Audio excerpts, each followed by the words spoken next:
नमस्कार महोदय, मैं गौतम माधव झा 11वीं का छात्र आप सबके बीच अपनी एक कविता लेकर प्रस्तुत हुआ हूँ, जो कि कुछ इस प्रकार है।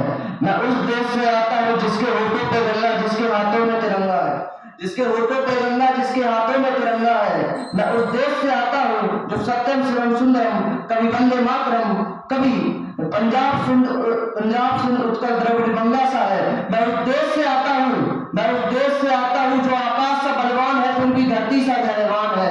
मैं उस देश से आता हूँ जहाँ अगर अनादर हो नारी का, जहाँ अगर अनादर हो नारी का, तो वहाँ का बच्चा बच्चा हनुमान है, वहाँ का बच्चा बच्चा हनुमान है। महोदय, मैंने सर्वप्रथम अपने देश का परिचय इसलिए कराया क्योंकि मेरा आज का विषय है मेरे 2047 का भारत, मेरा समृद्ध भारत, मेरे सपनों का भारत, मेरा अखंड भारत। महोदय, ये भारत वो विविधता वाला देश है जहाँ सभी धर्म, सभी जाति, सभी पात, सभी अमीर गरीब लोग एक साथ मिलजुल कर रहते हैं। ये देश सुभाष चंद्र बोस का है, ये देश महाराणा प्रताप का है, ये देश भगत सिंह का है, ये देश शिवाजी महाराज का है, और ये देश संभाजी महाराज का है।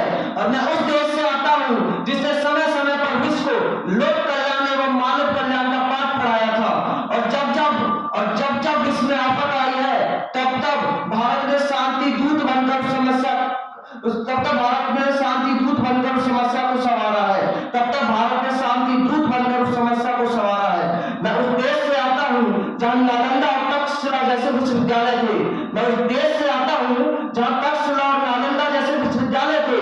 और मैं उस देश से आता हूँ जहाँ स्वामी विवेकानंद का स्वाभिमान था। मैं उस देश से आता हूँ जहाँ कभी विश्व गुरु का ताज था। लेकिन ना जाने किसकी नजर लग गई हमारे देश पे, जो कभी मुगलों ने लूटा, कभी अंग्रेजों ने लूटा, कभी मुगलों ने लूटा, कभी अंग्रेजों ने लूटा। सबसे अधिक हमारे देश के भ्रष्टाचारी नेताओं ने 70 सालों में लूटा, 70 सालों में लूटा।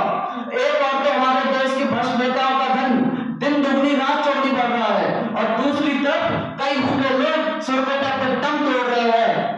लेकिन ऐसा भी नहीं है कि हमने तरक्की नहीं की है, हमने तरक्की की है। हमने अपने शिक्षा का स्तर बढ़ाया है, हमने गरीबी में कमी लाई है, हमने भ्रष्टाचारी में कमी लाई है, और सबसे बड़ी बात, आज भारत का तिरंगा चांद पर भी लहरा रहा है। हमें 2047 का जो लक्ष्य प्राप्त करना है, उसके लिए हमारे प्रधानमंत्री महोदय जी की कुछ क्रमों पे काम करना होगा। अगर मैं पहले क्रम की बात करूं तो वो है एकता और एकजुटता। एकता का आह्वान था जिसने हमें 1000 साल तक गुलाम बनाए रखा।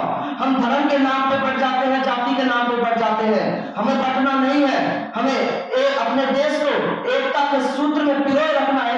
तब हमें कोई गुलाम नहीं बना सकता है, और हमारे देश को विश्व गुरु बनने में ज्यादा समय नहीं लगेगा। और मैं दूसरी ट्रेंड की बात करूं तो वो है गुलामी की मानसिकता से आजाद होना। आज भले हम आजाद हो गए हो, लेकिन हम धर्मवाद, क्षेत्रवाद, जातिवाद के कारण मानसिक रूप से गुलाम बने हुए हैं। हमें इससे आजाद होना है। हमें धर्म, क्षेत्र, जाति से ऊपर उठकर अपने देश के लिए सोचना है, अपने देश के लिए काम करना है। और मैं बात करूं अगर तीसरे प्रश्न की, उसके बिना तो ये सारी बातें अधूरी लगती हैं।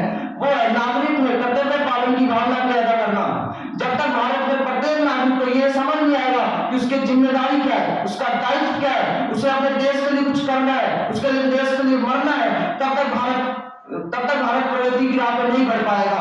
और मैं अटल जी की एक पंक्ति कहना चाहूंगा, ये भारत कोई भूमि का टुकड़ा नहीं, ये भारत कोई भूमि का टुकड़ा नहीं, ये वंदन की भूमि, अभिनंदन की भूमि है। ये वंदन की भूमि, अभिनंदन की भूमि है। ये तर्पण की भूमि है, अर्पण की भूमि है। ये तर्पण की भूमि है, अर्पण की भूमि है। यहाँ की नदी हमारे लिए गंगा है, यहाँ का कंकड़ हमारे लिए शंकर है। और अंत में महोदय मैं यही कहना चाहूंगा कि 2047 तक भारत में कोई शोषित वर्ग ना हो, कोई गरीब ना हो, किसान खुशी हो, किसान के पास धन डालने की कमी ना हो, और हमारा